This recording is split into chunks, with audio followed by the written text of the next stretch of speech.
할렐루야. 오늘부터 빌립보서 말씀 함께 보겠습니다. 오늘 빌립보서 1장 말씀을 볼 텐데요. 크리스천이 세상 앞에서 당당할 수 있는 이유, 그리고 당당해야 하는 자신감 있게 살아갈 수 있는 이유는 우리가 세상 사람들의 종이 아니라 예수님의 종이기 때문입니다. 오늘 1절 말씀에 보니까 바울 사도가 그렇게 선포하고 있죠. 그리스도 예수의 종 바울과 디모데는 이렇게 말하면서 빌립보 교회 성도들에게 안부 편지를 보냅니다. 내 삶의 주인이 오직 예수 그리스도라는 사실, 여러분 그것을 정말 우리가 믿을 수 있다면 염려하지 않을 겁니다. 내 삶의 주인이 예수님이기 때문에 내 삶 하나님께서 책임져 주시고 붙잡아 주실 것이다. 그리고 나와 함께 가실 것이다 라는 믿음이 정말 있다면 어떤 상황도 우리에게는 걱정이 되지 않을 것입니다. 이 믿음이 없고 흔들리기 때문에 문제가 되는 것이죠. 물론 우리는 사람 앞에서 겸손해야 합니다. 세상 앞에 당당하지만 사람 앞에서는 겸손해야 됩니다. 그러나 그렇다고 해서 주눅들거나 위축될 필요도 없는 것이죠. 그것과는 다른 것이죠. 그래서 바울 사도 역시 믿음 안에서 영적 권위를 가지고 빌립보 교인들에게 편지를 보내고 있는 겁니다. 2절 말씀 봅니다. 하나님 우리 아버지와 주 예수 그리스도로부터 은혜와 평강이 너희에게 있을지어다. 그런 영적 권위를 가지고 지금 그 은혜를 선포하고 있습니다. 자, 여기서 우리가 놓치지 말아야 될 것은 그 영적 권위라는 것이 어떤 것일까에 대한 겁니다. 바울 사도가 어떤 거부할 수 없는 권위를 가지고 믿음을 선포하고 있는데 여기서 말하는 영적 권위, 우리가 크리스찬이 생각하는 영적 권위는 세상에서 말하는 그런 권위적인 것이 아닙니다. 크리스찬에게 있어서의 권위는요, 정말 예수님의 마음으로 그 사랑으로 품어주기 때문에 그 사랑을 거부할 수 없어서 나오는 그 사랑 앞에 자연스럽게 머리 숙여지는 그런 권위입니다. 우리 보통 카리스마 뭐 이런 말을 할 때가 있습니다. 저 사람 참 카리스마 있다 이런 말을 하는데요. 그 카리스마의 어원인 카리스가 무슨 뜻이냐면 은혜라는 뜻입니다. 그러니까 무슨 말입니까? 그 사람을 보았을 때 그 사람으로부터 나오는 너무나 은혜로운 모습, 그리고 너무나 사랑스러운 모습, 그 모습 때문에 자연스럽게 머리가 숙여지는 그런 카리스마인 거죠. 그런 영적인 권위인 겁니다. 이것이 지금 바울에게 있는 것이죠. 그래서 바울이 1장 8절에 이렇게 말합니다. 내가 예수 그리스도의 심장으로, 예수님의 마음이죠, 너희 무리를 얼마나 사모하는지 하나님이 내 증인이시니라. 바울 사도에게 있어서의 영적 권위는 바로 이런 예수님의 마음에서 나오는 권위였던 겁니다. 그거를 빌립보 교인들도 알기 때문에 바울의 권위를 인정하는 것이죠. 저는 우리 성도님들께서 서로가 서로에게 그런 영적 권위가 느껴졌으면 좋겠습니다. 특별히 여러분 함께 믿음 생활하는 우리 믿음의 공동체, 우리 지체들에게 서로에게 그렇게 사랑하시고 잘 섬겨줄 수 있길 바랍니다. 그래야 서로를 더욱 존중하게 되는 것이죠. 내가 힘들 때요, 나를 위해 기도해주고 정말 힘과 위로가 되어줄 수 있는 사람은 가까이에서 믿음 생활을 같이 하는 우리 서로 교인들입니다. 믿음의 지체들입니다. 갈라디아서 6장에 보니까 이런 말씀이 있습니다.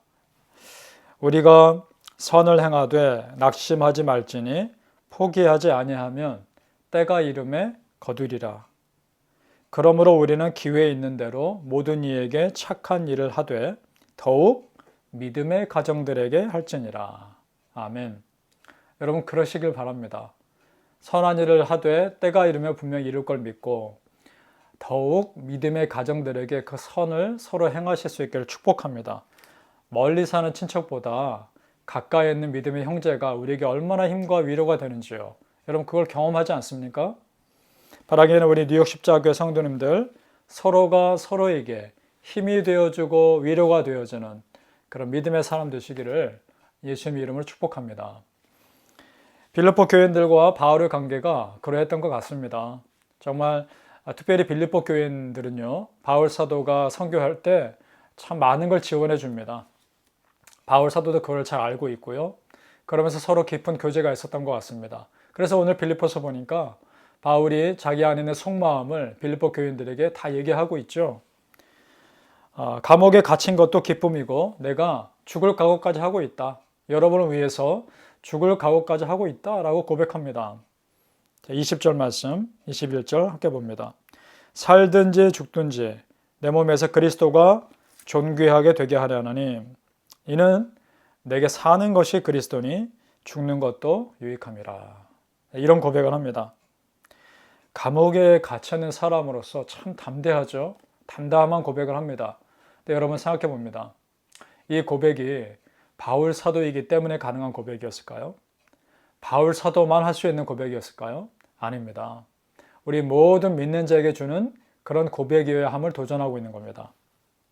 자, 29절 말씀 봅니다. 바울 사도의 고백의 편지를 읽고 있는 우리 모두에게 도전을 주는 말씀이 나옵니다. 29절 그리스도를 위하여 너희에게 은혜를 주신 것은 다만 그를 믿을 뿐 아니라 또한 그를 위하여 고난도 받게 하려 하심이라. 아멘.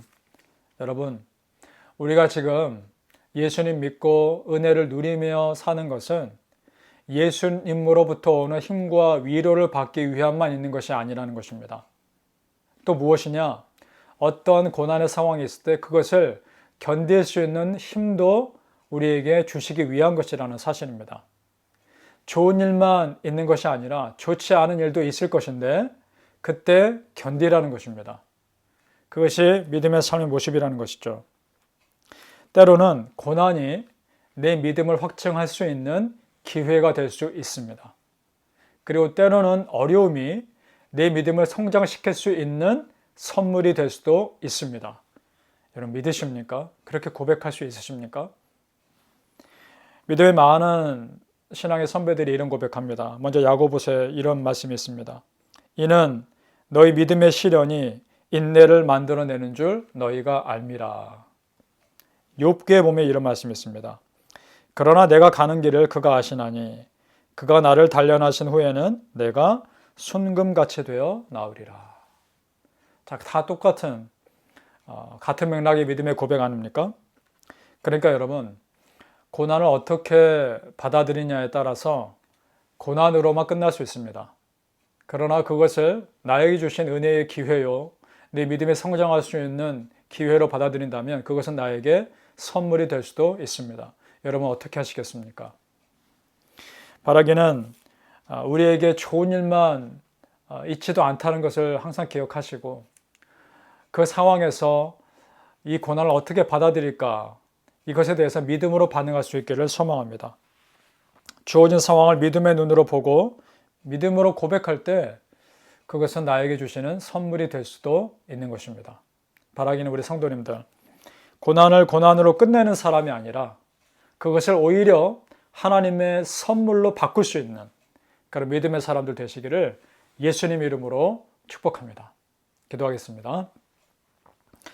아버지 하나님, 진정으로 우리에게 주어진 모든 삶에서 하나님께서 허락하신 삶임을 알고 이것을 어떻게 받아들일까 믿음으로 결단하며 믿음으로 반응하게 하여 주옵소서. 나에게 좋은 일이 있을 때 더욱 감사하게 하시고 때로는 어려움이 있을 때 그 어려움을 불평하고 갈등함으로 끝내는 것이 아니라 그것을 오히려 내 믿음을 성장할 기회로 받아들이는 그것을 믿음의 기회로 바꿀 수 있는 그런 믿음의 사람들 될 수 있도록 축복하여 주옵소서. 아버지 하나님, 믿음의 사람으로 산다는 것이 지금의 상황에 주저앉는 것이 아니라 새로운 미래를 바라보며 더 나은 미래를 위해 기도하고 하나님께서 역사하심을 기대하는 삶인 줄로 믿습니다. 정말 지금의 상황을 잘 견뎌서 나를 순금같이 정금같이 바꿔주실 하나님을 기대하며 살아가게 하여 주시옵소서. 예수님 이름으로 축복하며 기도합니다. 아멘.